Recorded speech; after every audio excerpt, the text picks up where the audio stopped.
Hello, this is Jeff. Meeting. I'll be right there. Okay.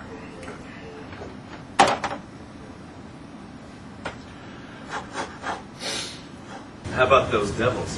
Good, yeah. I didn't think it would go 7 games. My Ducks are trash. Whatever. Hey, have I ever showed you my curling birds? Well, at one time, I've always been really adamant about my lawn bowling, and I take it pretty seriously. You do have a really nice hat for that. Well, thanks. Yeah. Actually, I'm gonna grab some coffee. Why don't you just go ahead? Okay, and make cool. yourself pretty sweet, man, really. Real sweet, man. Let's Gamespot. Hello and welcome to Let's Gamespot. I'm your host, Ankarino Lara. We've said it before, but this time we mean it. This is, hands down, the slowest release week ever. The only game of note to hit the streets this week is Donkey Kong Country for the Game Boy Advance. So after telling you a little bit about that, we're going to jump into the Wayback Machine and revisit the new games of May 20th, 2003. While the GameSpot team struggled to recover from E3, a slew of great games came out and went unmentioned by the show, and we're looking to rectify that ASAP. So stick around for some mended fences, news correspondent Giancarlo Varanini, and a special announcement from GameSpot Live's own Ryan McDonald. All on this week's episode of Let's GameSpot!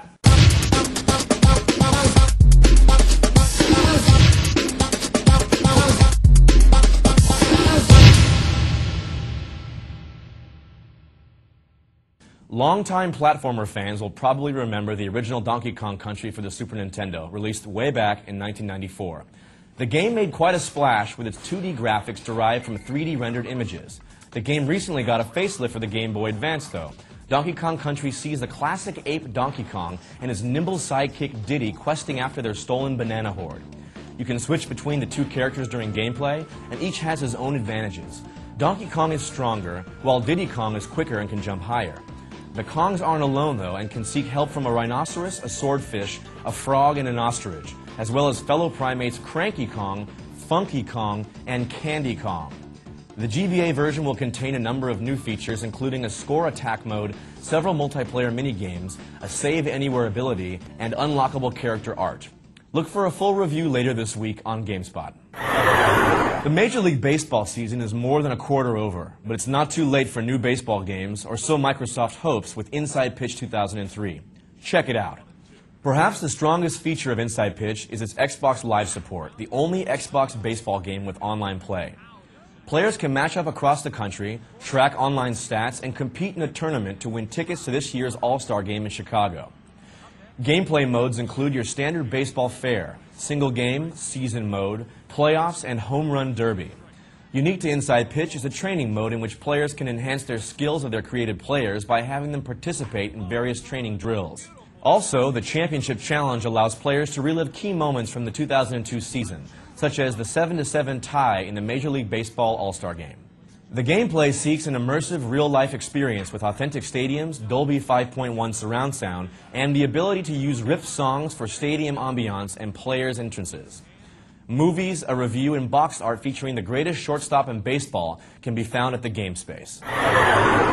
THQ and Climax Studios' MotoGP 2 for the Xbox and PC is a recreation of the 2002 MotoGP series. Since the PC version isn't nearly as good as the Xbox, we're not going to mention it again. Dig? MotoGP 2 lets you race on one of 16 tracks modeled after a real-world location, with full Xbox Live multiplayer support for up to 16 players at once. For those without a broadband connection but still have friends, the game also supports 4-player split-screen play. The roster has been updated to match last year's series, with riders such as Valentino Rossi, Max Biaggi, Sete Gibernau, and Daijiro Kato. The 500cc two-stroke machines of the original MotoGP now share the starting grid with 1000cc four-stroke bikes, such as the Yamaha M1, the Suzuki GSV-R, and the Honda RC211V. The game consists of 8 different racing modes, including standard single-player and head-to-head races, as well as time trials and stunt courses that reward you for performing wheelies, stoppies, burnouts, power slides, and more. Coming first in career mode nets you a lengthy highlight video from the real-life event you just competed in. The soundtrack consists of rock songs from artists such as V8pack, Third Girl, and Darren Rogenkamp. But if this isn't your liking, MotoGP 2 supports custom soundtracks. Also, for those with high-end setups at home, MotoGP 2 supports 480p progressive scan and Dolby Digital Surround. A full review and video review from GameSpot Live's Tyler Weingartner can be found on the GameSpace. Over on the PC, Sony Online Entertainment's ambitious multiplayer shooter PlanetSide has drawn considerable interest, promising an online world of gunplay and strategy. Let's have a look at that now.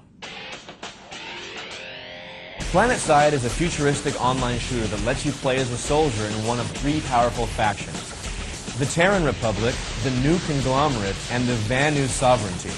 The three factions are involved in a worldwide struggle for power that involves capturing as many bases as possible across the world's many continents. In order to capture a base, you generally need to take it by force with a squad of teammates who have various skills, including hacking, medical training, and vehicle certification.